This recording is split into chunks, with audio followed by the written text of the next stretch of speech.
Hai teman-teman, selamat datang di Keluarga Ampon Batak. Ketemu lagi dengan aku Yusnia Mbarita. Di video kali ini masih seperti biasa kita membahas FR soal SKB keperawatan baik perawat terampil maupun perawat ahli pertama. Tapi di video kali ini kita fokusnya ke strategi pelaksanaan tindakan keperawatan jiwa atau SP keperawatan jiwa yang biasa teman-teman request. Namun baru kali ini aku bisa rilis videonya gitu teman-teman, karena memang aku agak sibuk belakangan ini mengingat ini kan udah mau akhir tahun gitu. Nah teman-teman, ini juga merupakan bagian dari FR SKB keperawatan, dan di video ini aku nggak acak seperti video-video sebelumnya dimana aku gabung beberapa materi gitu, tapi di video kali ini enggak, tapi fokus di strategi pelaksanaan tindakan keperawatan jiwa. Nah teman-teman, mungkin barangkali teman-teman ada, aku jawab ya beberapa pertanyaan yang bilang, Kak tolong diupdate FR SKB keperawatan yang terkini gitu. Keseluruhan FR yang aku udah update, teman-teman bisa tonton di playlist kita. Jadi jangan salahin aku kalau sekiranya teman-teman belum waktunya untuk lulus. Tapi kayak misalnya teman-teman ada yang komen belum lulus, terus yang keluar soalnya kayak tentang EWS, tentang pasien paliatif, tentang apalagi komunikasi terapeutik dan lain sebagainya. Nah, di luar dari yang kakak bahas katanya gitu. Sementara itu ada di playlist kita udah bahas dari jauh-jauh hari. Teman-teman bisa tonton, barangkali teman-teman yang belum mengakses ke video kita. Dan aku ingetin buat teman-teman yang belum ujian SKB keperawatan, pengalaman dari teman-teman kita yang udah ujian SKB, jangan berfokus sama soal yang sudah dibahas, tapi pelajarin materinya, karena jangan sampai yang ditanyakan bukan soal yang kita bahas, tapi masih terkait dengan materi yang sudah kita bahas selama ini. Jadi kuasai materinya ya teman-teman. Oke, langsung aja untuk itu ikutin terus videonya ya teman-teman. Nah, di sini aku mau bacain dulu, barangkali teman-teman yang baru bergabung, bagaimana versi video kita ini aku share dulu ya.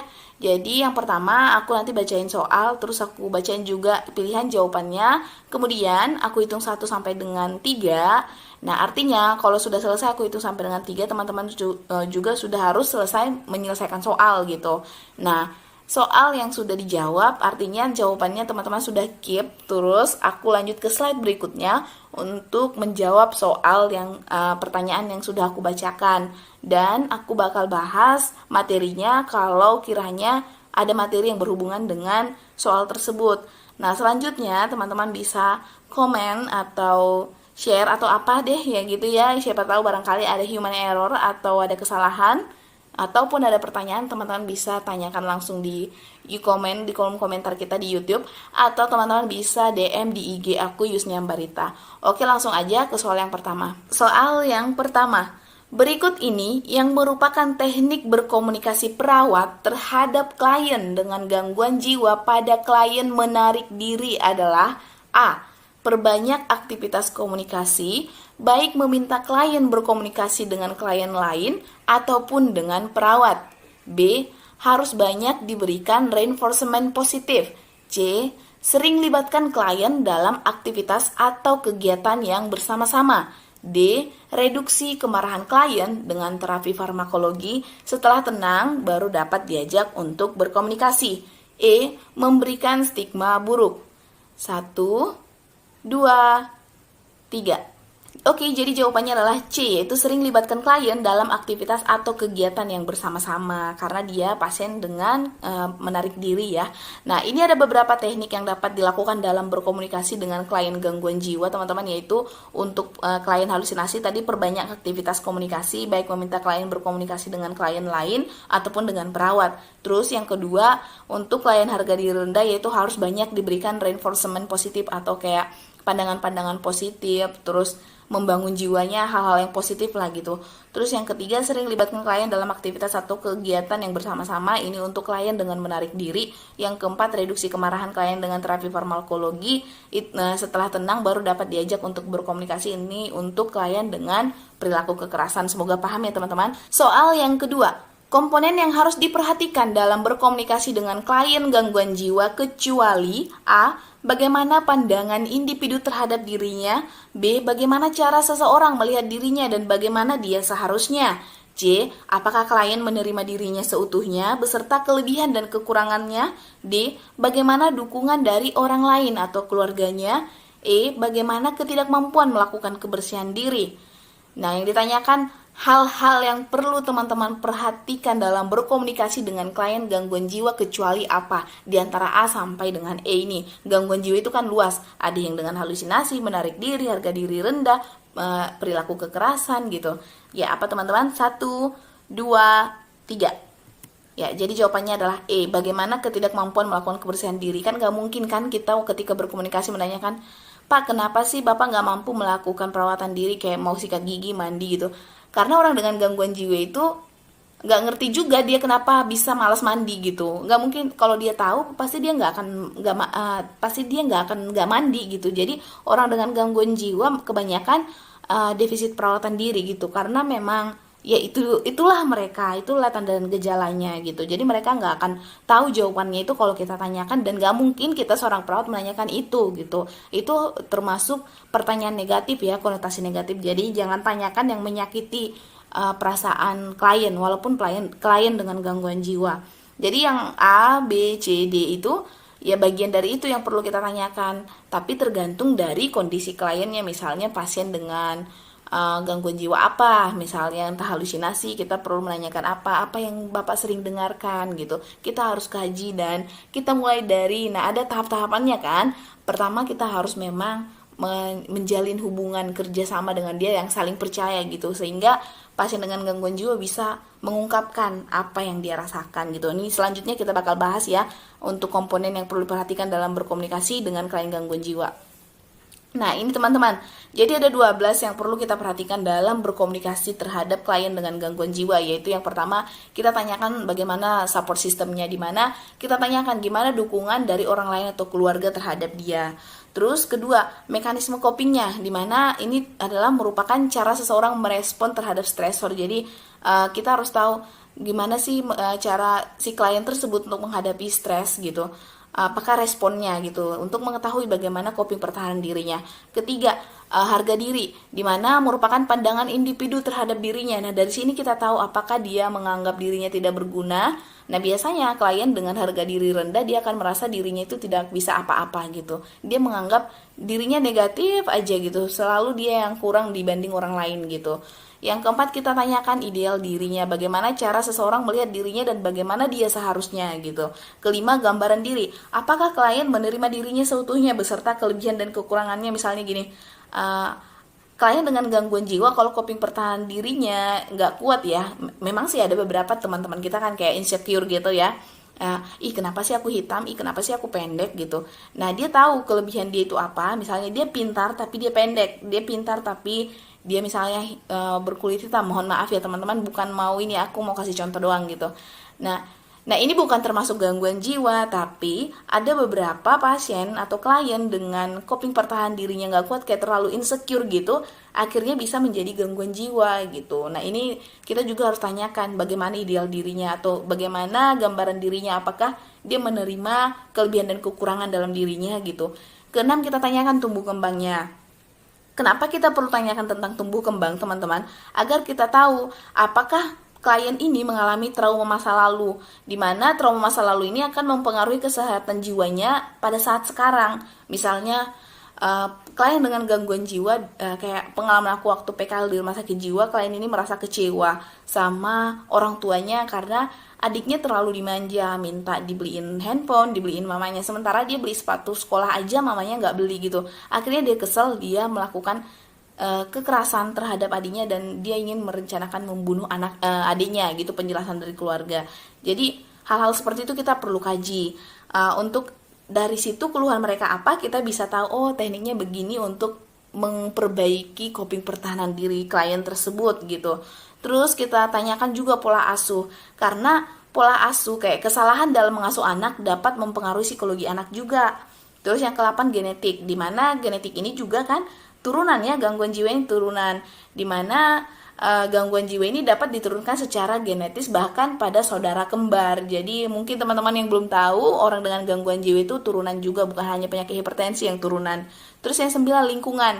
Jadi lingkungan yang buruk teman-teman merupakan salah satu pemicu munculnya gangguan jiwa. Makanya sekarang ini akhir-akhir ini kan selalu bilang save mental health katanya, karena banyak lingkungan kita yang selalu ngejudge gitu, yang bullying, akhirnya kita merasa depresi, kita merasa sendiri, nggak ada yang tolong, terus akhirnya bunuh diri. Makanya stop bullying, stop melakukan tindakan kekerasan, atau stop melakukan, atau sebisanya teman-teman, kalau teman-teman hidup di lingkungan yang berdampak buruk atau negatif, itu juga bisa mempengaruhi mental kita.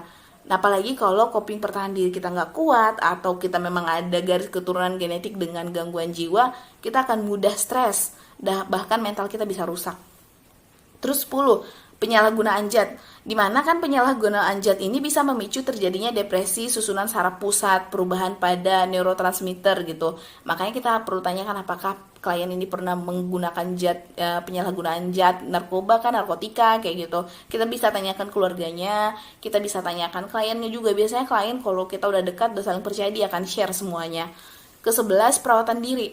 Nah, perawatan diri yang buruk dapat memicu munculnya perasaan minder, teman-teman. Tapi bukan berarti dalam perawatan diri ini teman-teman tanyakan, kok bapak bau sih? Kok ibu bau sih? Atau kok bapak malas mandi? Jangan kayak gitu. Tapi nanti pelan-pelan diajarin, Pak, nanti mandinya jam segini ya, biar wangi, kayak gitu. Terus ke-12, kesehatan fisik. Jadi, gangguan pada sistem saraf dapat merubah fungsi organ-organ tubuhnya. Jadi, ataupun kesehatan fisiknya bisa ada amputasi. Jadi hal-hal ini juga bisa mempengaruhi stresnya, kayak merasa, ih kok aku berbeda dengan orang lain, kaki aku cuma satu, yang dia sementara dua, aku seandainya punya kaki dua, aku udah bisa ini itu gitu. Jadi itulah ke-12 ini yang perlu teman-teman perhatikan ketika berkomunikasi dengan klien gangguan jiwa. Semoga paham ya teman-teman.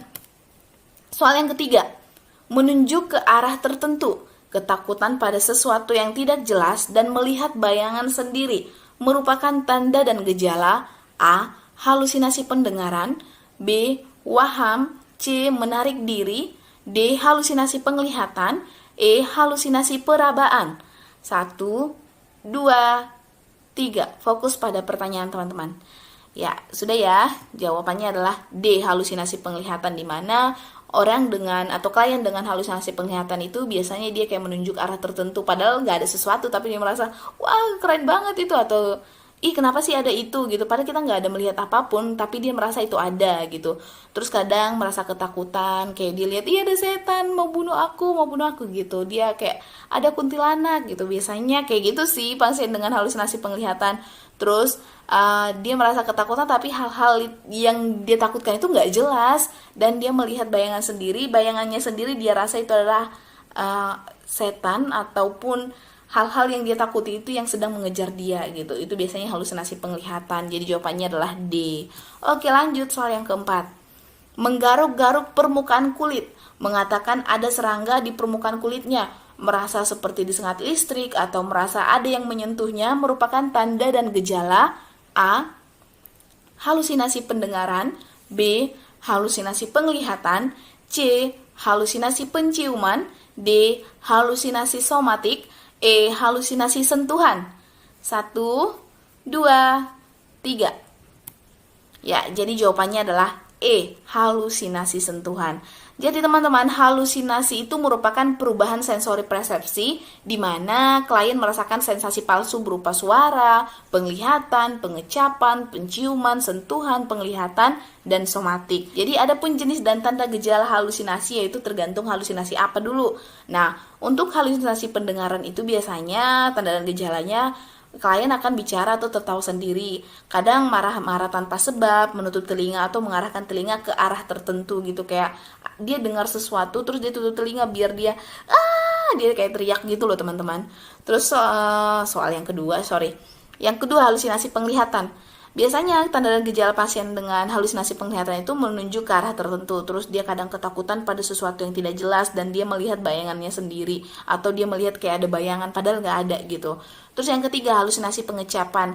Terkadang tanda dan gejala yang dialami pasien dengan halusinasi pengecapan ini bukan hanya sering meludah ya, kayak dia merasa sesuatu gak ada yang bau, tapi dia merasa bau kencing lah, bau feses lah, bau inilah, kayak gitu, padahal gak ada. Nah, ini untuk tanda dan gejala pasien dengan halusinasi pengecapan, di mana sering meludah karena dia merasa itu bau, terus sering muntah, merasa seperti ada darah di sekitarnya, terus kayak dia merasa kok bau urin, dia mudah membayangin ini ada urin terus bau, terus dia kayak merasa bau feses, dia bau kotoran, kayak gitu-gitu. Itu halusinasi pengecapan teman-teman. Yang keempat, halusinasi sentuhan. Nah, tanda dan gejalanya menggaruk-garuk permukaan kulitnya, kayak dia merasa ada kayak kutu busuk di kulitnya, dia garuk-garuk, terus dia mengatakan ada serangga di permukaan kulitnya, ih serangga gitu, ada semut jalan-jalan di kulitnya, dia garuk kayak gitu teman-teman. Terus dia merasa kayak disengat listrik gitu, kayak kesetrum gitu, padahal nggak ada gitu teman-teman. Terus dia merasa kadang ada yang menyentuhnya, kayak kenapa kamu sentuh-sentuh aku gitu, padahal nggak ada, atau dia tadi colek-colek gitu. Kadang ya pokoknya beraneka ragam kan, teman-teman pasti pernah praktek di rumah sakit jiwa kan. Kadang untuk pasien dengan halusinasi sentuhan ini, mereka merasa teman-temannya gangguin dia, jahilin dia, sentuh-sentuh, padahal enggak gitu. Terus yang kelima, halusinasi penciuman. Uh, Tanda dan gejalanya itu dia merasa bau padahal tidak ada, terus mengatakan seperti bau urin, bau muntah, bau feses, bau daging busuk kayak gitu, sama seperti pasien dengan halusinasi pengecapan. Cuman bedanya di halusinasi pengecapan ini biasa dia karena merasa ada bau lalu dia sampai muntah, mual, sampai dia meludah-meludah gitu. Sementara untuk halusinasi penciuman dia hanya merasa bau kayak gitu-gitu. Terus yang keenam, halusinasi somatik. Nah, tanda dan gejalanya biasanya klien ini sering mengeluh seperti nyeri yang parah gitu. Padahal nggak ada sakit apa-apa, tapi dia selalu mengeluh, nyeri deh di pinggang aku, kok urin aku panas ya gitu. Padahal nggak panas, memang kenyataannya urin itu seperti itu gitu. Terus kadang mengeluh kayak perutnya itu hanya kayak, pernah nggak sih teman-teman ngerasa perutnya bunyi gitu, kayak bunyi-bunyi perut gitu, yang biasa orang bilang masuk angin gitu. Nah, dia akan mengatakan ada hewan di dalam perutnya bergerak-gerak atau ada ular gitu. Jadi ya seperti itulah halusinasi somatik. Dia merasakan ada sesuatu yang bergerak-gerak dalam organ tubuhnya, atau dia merasa nyeri hebat di kakinya, di kepalanya, atau di mana di organ tubuhnya gitu. Boleh paham ya teman-teman ya. Kalau misalnya sekiranya ditanyakan nanti tanda dan gejala halusinasi di antara ini, seenggaknya teman-teman bisa jawab gitu ya. Oke, soal yang kelima, mengevaluasi jadwal kegiatan harian, mengajarkan klien melakukan rutinitas terjadwal untuk mengontrol halusinasi, menganjurkan klien latihan dan membuat jadwal kegiatan harian, merupakan strategi pelaksanaan komunikasi klien halusinasi pada sesi atau kepada tahap keberapa teman-teman? A. Sesi 1, B. Sesi 2, C. Sesi 3, D. Sesi 4, E. Sesi 5. Jadi yang ditanyakan tahap keberapa ini, mengevaluasi jadwal kegiatan harian, mengajarkan klien melakukan rutinitas terjadwal untuk mengontrol halusinasinya, menganjurkan klien latihan dan membuat jadwal kegiatan harian, itu merupakan tahap strategi pelaksanaan tindakan keperawatan keberapa? 1, 2, 3. Ya, jawabannya adalah D, yaitu tahap keempat atau sesi keempat. Nah, di soal ini teman-teman aku nggak bahas kenapa jawabannya sesi keempat, apa sesi pertama, kedua, ketiga, keempatnya gitu. Karena nanti masih berhubungan dengan soal yang keenam, jadi nanti baru aku jelasin ya. Soal yang keenam, di bawah ini merupakan strategi pelaksanaan komunikasi pada klien halusinasi, ada 4. Yang pertama, membantu klien mengenal halusinasinya, mengajarkan klien mengontrol halusinasinya dengan cara menghardik, membuat jadwal kegiatan harian. 2. Mengevaluasi jadwal kegiatan harian, mengajarkan klien melakukan rutinitas terjadwal untuk mengontrol halusinasi, menganjurkan klien latihan dan membuat jadwal kegiatan harian. 3. Mengevaluasi jadwal kegiatan harian, mengajarkan klien cara bercakap-cakap untuk mengontrol halusinasinya, menganjurkan klien latihan dan membuat jadwal kegiatan harian. 4. Mengevaluasi jadwal kegiatan harian klien, mengajarkan klien cara minum obat atau prinsip 6 benar minum obat, kemudian menganjurkan klien latihan dan memasukkan latihan ke dalam jadwal kegiatan harian. Yang ditanyakan, berikut ini yang merupakan strategi pelaksanaan komunikasi pada klien halusinasi secara berurutan adalah A. 1, 2, 3, 4, B. 2, 3, 1, 4, C. 1, 4, 3, 2, D. 2, 1, 3, 4, E. 1, 3, 2, 4. Ya teman-teman udah keep jawabannya 1, 2, 3. Ya, yang ditanyakan ini teman-teman strategi pelaksanaan komunikasi pada klien halusinasi. Nah, ini strategi pelaksanaannya, tapi susun teman-teman ya. Karena bentuk soalnya seperti itu. Ada yang bentuk soalnya seperti ini, ada yang langsung ditanyakan. Jadi, dengan versi yang berbeda, tapi teorinya sama gitu. Ya, jadi jawabannya adalah C. Jadi susunannya adalah strategi pertama itu adalah yang nomor satu. Kemudian selanjutnya setelah yang satu ini kita langsung masuk ke strategi ke yang ini yang keduanya ya, di urutan keempat ini. Kemudian ini adalah strategi ketiga. Kemudian yang keempat adalah yang ini. Jadi ingat teman-teman, untuk klien meminum obat itu ada beberapa diagnosa keperawatan di harga diri rendah atau di beberapa diagnosa bahwa prinsip meminum obat itu ada di sesi kedua atau strategi kedua, strategi pelaksanaan kedua. Tapi ada ahli berpendapat juga lain gitu. Aku juga bingung. Tapi menurut aku sih ya ini menurut bukunya. Jadi teman-teman, setelah aku searching juga masih banyak yang berpendapat bahwa minum obat itu adalah di strategi kedua. Oke, lanjut ya teman-teman.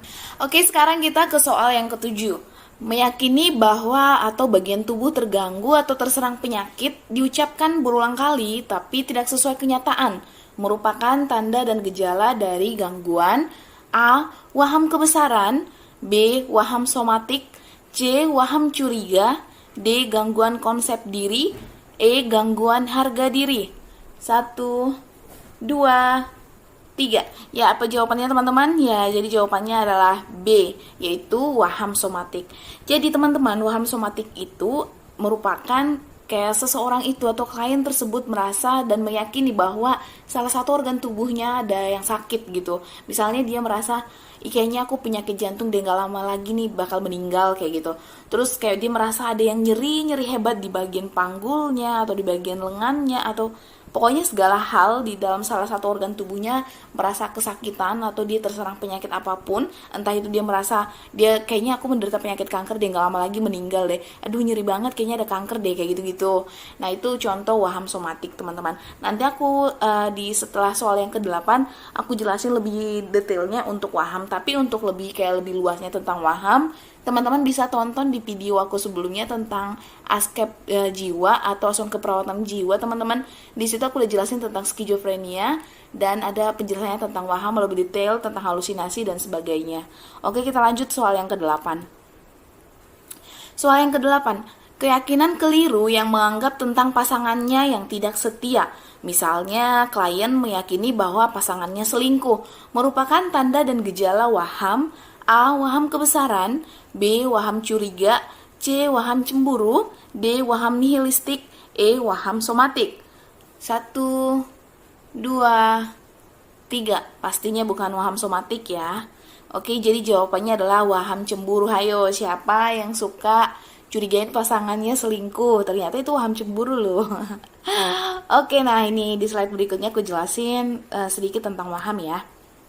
Jadi waham itu teman-teman merupakan suatu keyakinan yang salah yang dipertahankan secara kuat dan secara terus-menerus, namun tidak sesuai dengan kenyataannya. Maksudnya dia mempercayai suatu barang, kayak misalnya, ya dia percaya kalau dia itu orang yang paling hebat, atau dia mempercayai sesuatu hal yang bukan sesuai dengan kenyataannya gitu teman-teman.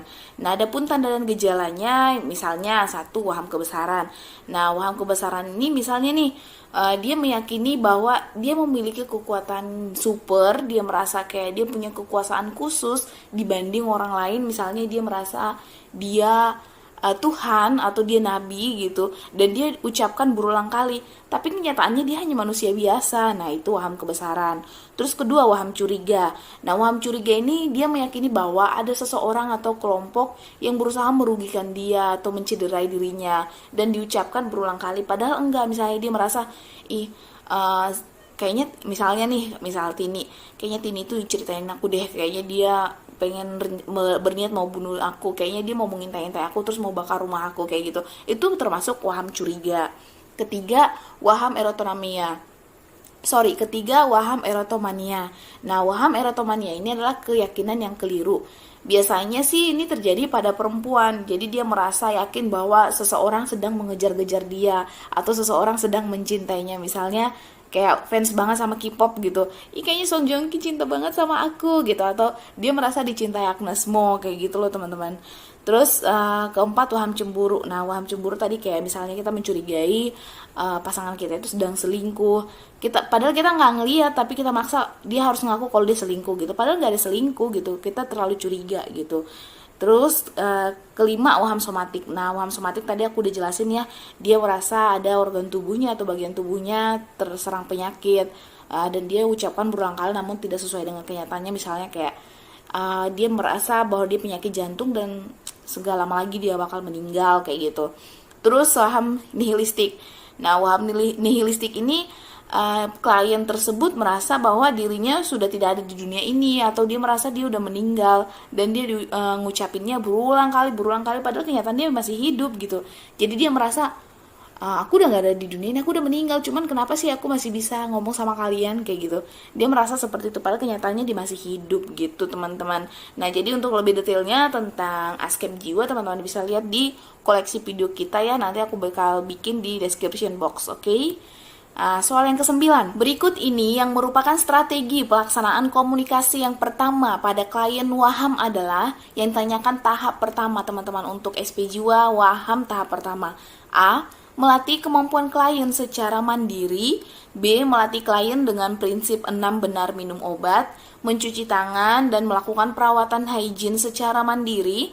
C. Membina hubungan antara klien, keluarga, dan perawat. D. Membantu klien orientasi waktu dan lingkungan sekitar. E. Membina hubungan saling percaya dengan klien, membantu orientasi realitas secara bertahap, mendiskusikan kebutuhan yang tidak terpenuhi, mempraktekkan pemenuhan kebutuhan yang tidak terpenuhi, dan menganjurkan klien memasukkan dalam kegiatan jadwal harian. Ya, apa jawabannya teman-teman? 1, 2, 3. Oke. Ya, jadi jawabannya adalah E, yaitu untuk tahap pertama komunikasi kita atau SP jiwa tahap pertama pada klien dengan waham adalah kita pertama membina hubungan saling percaya dengan klien, dan di tahap pertama itu juga kita membantu orientasi realitas secara bertahap. Kita diskusikan gimana kebutuhan yang tidak terpenuhi dalam diri klien tersebut dan mempraktekkan pemenuhan kebutuhan yang tidak terpenuhi serta menganjurkan klien untuk memasukkan dalam kegiatan jadwal harian. Itu untuk tahap pertama pada sesi strategi pelaksanaan tindakan keperawatan jiwa yang untuk bagian waham ya. Kemudian soal yang ke-10, nanti untuk lebih jelasnya tahap kedua, ketiga, keempatnya aku jelasin selesai soal ke-11 kalau nggak salah. Ikutin aja dulu ya teman-teman. Soal yang ke-10, membantu klien orientasi realitas secara bertahap, mengidentifikasi kemampuan positif klien dan melatih satu kemampuan yang dipilih merupakan strategi pelaksanaan komunikasi pada klien waham pada sesi maksudnya sesi ini tahap ya teman-teman. A. Sesi 1, B. Sesi 2, C. Sesi 3, D. Sesi 4, E. Sesi 5. 1, 2, 3. Ya, jawabannya adalah C. Jadi ini teman-teman membantu klien orientasi realitas secara bertahap, mengidentifikasi kemampuan positif klien dan melatih satu kemampuan yang dipilih merupakan strategi pelaksanaan tindakan keperawatan pada pasien jiwa dengan waham di tahap ketiga. Nah, kenapa aku buat contoh gini teman-teman? Jadi beberapa teman yang udah ujian SKB keperawatan, mereka sharing, mereka dapat soal itu hampir 10 tentang keperawatan jiwa. Jadi ada tentang isolasi sosial, harga diri rendah, terus tindakan perilaku kekerasan, terus ya itulah tentang skizofrenia juga ada. Nah, makanya di sini soal berfokus pada strategi pelaksanaan untuk itu semua dipahamin gitu ya teman-teman. Nah, ini untuk strategi pelaksanaan komunikasi pada klien waham atau strategi pelaksanaan tindakan keperawatan pada klien waham. Nah, untuk tahap pertama itu kita ada 5 yang mau dilakukan, yaitu yang pertama kita membina hubungan saling percaya dulu dengan klien. Kemudian setelah itu kita membantu orientasi realitas secara bertahap. Ketiga, kita mendiskusikan kebutuhan yang tidak terpenuhi. Keempat, mempraktekkan pemenuhan kebutuhan yang tidak terpenuhi. Dan yang kelimanya, menganjurkan pasien memasukkan dalam kegiatan jadwal harian. Terus tahap kedua atau sesi kedua yaitu kita mengevaluasi latihan sesinya atau latihan tahap-tahapnya tadi. Kemudian kita membantu klien untuk orientasi realitas secara bertahap. Kemudian kita mengajarkan dan melatih klien tentang prinsip 6 benar obat. Artinya di tahap kedua inilah kita memberikan obat gitu teman-teman. Terus tahap ketiganya atau sesi 3 yaitu yang pertama mengevaluasi latihan sesi 1 dan sesi 2. Terus kemudian kita membantu klien orientasi realitas secara bertahap. Ketiga, mengidentifikasi kemampuan positif klien. Dan keempat, melatih satu kemampuan yang dipilih. Nah, untuk tahap keempatnya itu teman-teman bisa melakukan mengevaluasi latihan sesi 1, 2, dan 3. Lalu membantu klien orientasi realitas secara bertahap. Kemudian mengajarkan dan melatih kemampuan kedua yang dipilih gitu. Itu untuk strategi pelaksanaan tindakan keperawatan atau strategi pelaksanaan komunikasi pada klien waham ya teman-teman. Nah, sekarang kita ke soal yang ke-11. Soal yang ke-11, muka merah dan tegang, pandangan tajam, mengatupkan rahang dengan kuat, kemudian mengepalkan tangan, mondar-mandir, bicara kasar, suara tinggi, mengancam secara verbal atau fisik, dan melempar atau memukul benda atau orang lain merupakan tanda dan gejala klien dengan gangguan A. Halusinasi, B. Waham holistik, C. Halusinasi penglihatan, D. Waham kebesaran, E. Resiko perilaku kekerasan. 1, 2, 3. Ini gampang banget ya teman-teman. Pokoknya hampir semua keluar soalnya. Ya, jadi jawabannya adalah E. Resiko perilaku kekerasan, di mana adapun tanda dan gejala perilaku kekerasan itu yang pertama teman-teman, mukanya merah dan tegang karena dia kan orang yang mudah marah itu biasanya seperti itu. Terus kemudian pandangan tajam. Terus dia mengatupkan rahang dengan kuat, kayak greget gitu. Keempat, mengepalkan tangan. Kelima, mondar-mandir. Keenam, bicaranya kasar. Ketujuh, suara tinggi. Kedelapan, mengancam secara verbal atau fisik. Terus yang kesembilan, melempar atau memukul benda atau orang lain. Nah, biasanya sih orang yang dengan perilaku kekerasan ini gak harus langsung pukul orangnya. Tapi ada juga yang pukul orangnya, namun ada juga yang kayak dia tumbuk dinding gitu, saking dia gak tahu mau lampiaskan kemana gitu. Terus ke-10, tidak mempunyai kemampuan mencegah atau mengontrol perilakunya. Nah, ini dia gak mampu untuk mengontrol perilakunya. Ke-11, dia merusak barang-barang. Nah, untuk dinyatakan seseorang itu mengalami tanda dan gejala perilaku kekerasan, gak mesti harus mengalami 11 gejala ini teman-teman. Tapi kayak 4 atau 6 gejala juga kita udah bisa, kita takutnya atau mengarah atau suspek gitulah, dugaan kita ke perilaku kekerasan. Soal ke-12, adapun strategi pelaksanaan komunikasi pada klien risiko perilaku kekerasan pada pertemuan kedua adalah, pertemuan kedua ya teman-teman, A. Menyusun jadwal kegiatan harian dan latih cara mengontrol marah dengan minum obat teratur. B. Buat jadwal latihan spiritual yang telah dilatih. C. Latih mengontrol perilaku kekerasan dengan cara spiritual. D. Menyusun jadwal latihan mengungkapkan marah secara verbal. E. Evaluasi jadwal kegiatan harian. 1, 2, 3. Ya, jadi jawabannya adalah A, yaitu menyusun jadwal kegiatan harian dan latih cara mengontrol marah dengan minum obat secara teratur.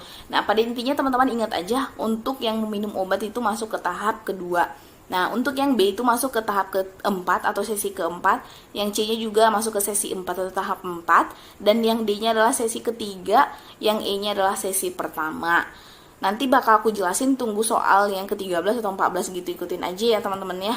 Soal yang ke-13, berikut ini yang bukan termasuk strategi pelaksanaan tindakan keperawatan pada klien dengan risiko kekerasan pada tahap 1 adalah A. Membina hubungan saling percaya.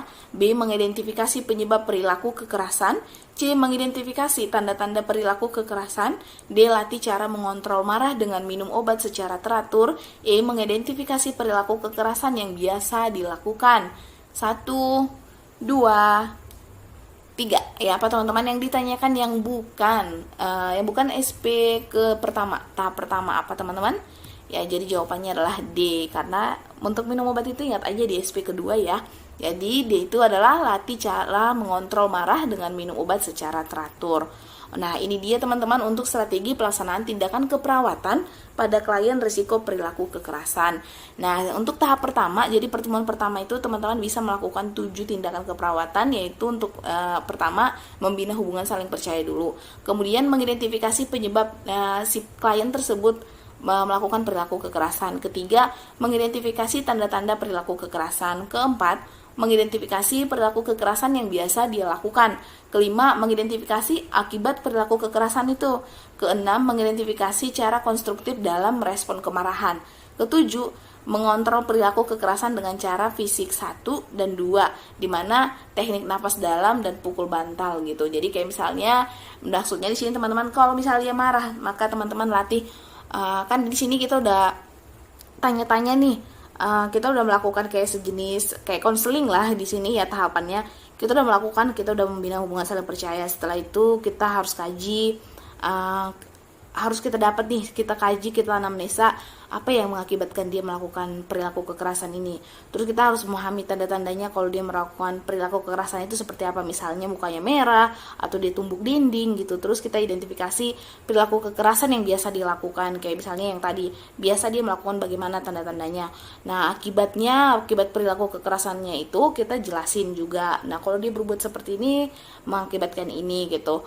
Nah, di yang ketujuh ini teman-teman, dengan cara fisik 1-2 itu maksudnya kita ajar. Kalau misalnya kita udah temukan semua yang di anamnesa kita ini, kita ajarin kliennya.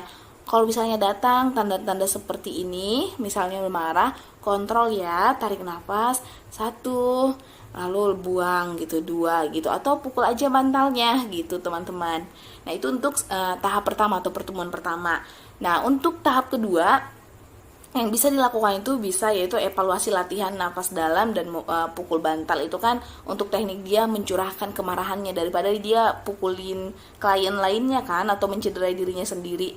Kemudian latih cara mengontrol marah dengan minum obat teratur. Nah di sini teman-teman ajarin untuk minum obat agar terkontrol marahnya. Kemudian di tahap ketiga, evaluasi jadwal kegiatan harian atau fisik 1 dan 2 serta cara minum obat. Nah, kita evaluasi apakah dia minum obat secara teratur, apakah dia mau minum obat gitu. Beberapa klien dengan gangguan jiwa mereka merasa mereka nggak gangguan jiwa dan mereka nggak mau minum obat. Nah, itulah makanya di sesi ketiga kita harus evaluasi. Kemudian yang kedua, latih mengungkapkan rasa marahnya secara verbal atau menolak dengan baik, meminta dengan baik, mengungkapkan perasaannya dengan baik. Di sini kita latih gimana agar dia bisa mengungkapkan rasa marahnya ini dengan cara ngomong langsung gitu, atau jangan sampai dia melakukan tindakan fisik gitu loh teman-teman, kita latih.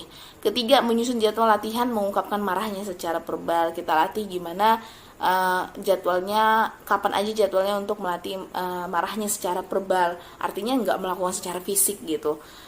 Terus tahap keempatnya yaitu bisa mengevaluasi dan diskusikan hasil latihan di tahap pertama, kedua, dan ketiga. Kemudian latih mengontrol perilaku kekerasan dengan cara spiritual ya, sesuai dengan ajaran agamanya. Kemudian buat jadwal latihan spiritual yang telah dilatih gitu teman-teman. Oke, semoga paham ya. Kita ke soal ke-14. Nah di sini teman-teman, video kali ini cuman ada 15 soal.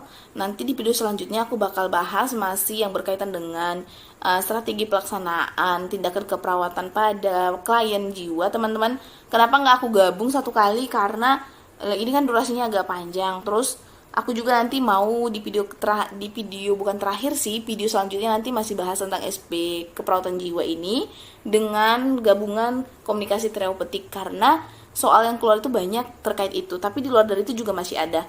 Oke, soal yang ke-14. Perasaan tidak berharga, tidak berarti, dan rendah diri yang berkepanjangan akibat evaluasi negatif terhadap diri sendiri dan kemampuan diri merupakan pengertian dari A. Isolasi sosial, B. Mengurung diri, C. Harga diri rendah, D. Waham rujukan, E. Halusinasi pendengaran. 1, 2, 3. Ya, jawabannya adalah C, harga diri rendah.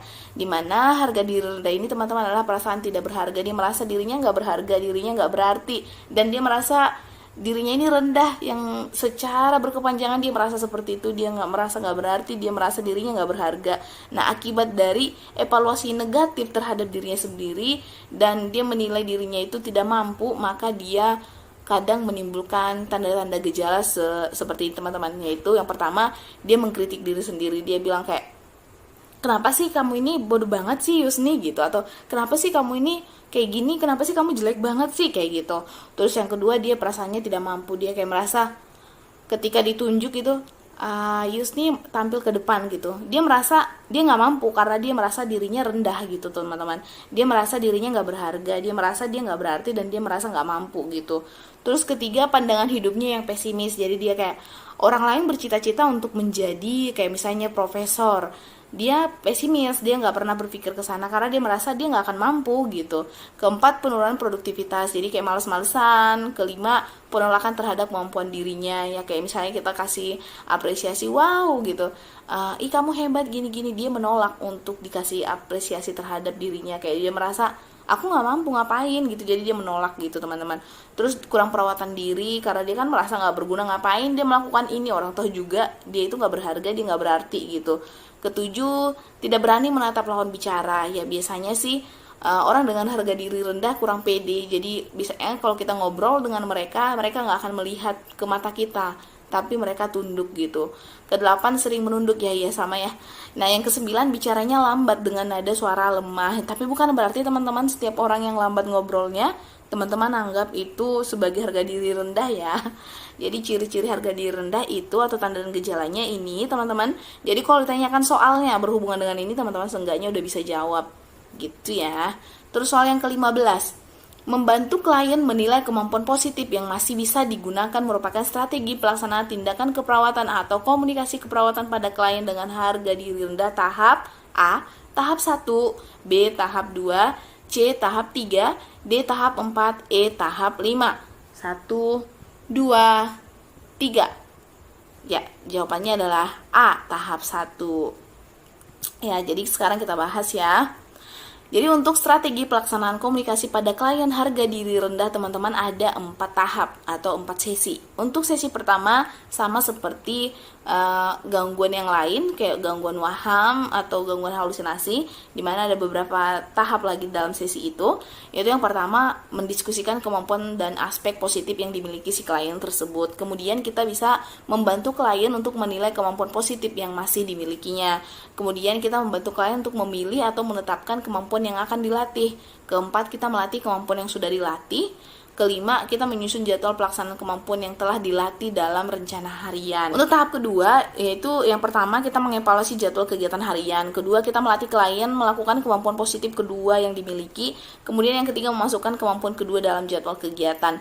Nah, untuk tahap ketiga kita bisa melakukan 3 kegiatan teman-teman, yaitu pertama, mengevaluasi jadwal kegiatan hariannya. Kemudian kita melatih klien melakukan kemampuan positif ketiga yang dimiliki. Maksudnya apa sih kemampuan yang dimiliki pertama, kedua, ketiga? Hal-hal positif gitu loh teman-teman. Kayak misalnya hal positif yang dia bisa ungkapkan, dia itu iya aku bisa melukis, atau iya aku itu orangnya seperti ini. Jadi kita latih kemampuannya. Misalnya dia itu hebatnya menyanyi. Nah, atau setelah itu kita baru temukan, oh ternyata dia bagus, dia bisa melukis. Oh ternyata dia bisa menciptakan lagu kayak gitu. Itu untuk melatih klien melakukan kemampuan positif ketiga gitu ya, karena kan hal positif yang dia lakukan nggak cuma satu gitu.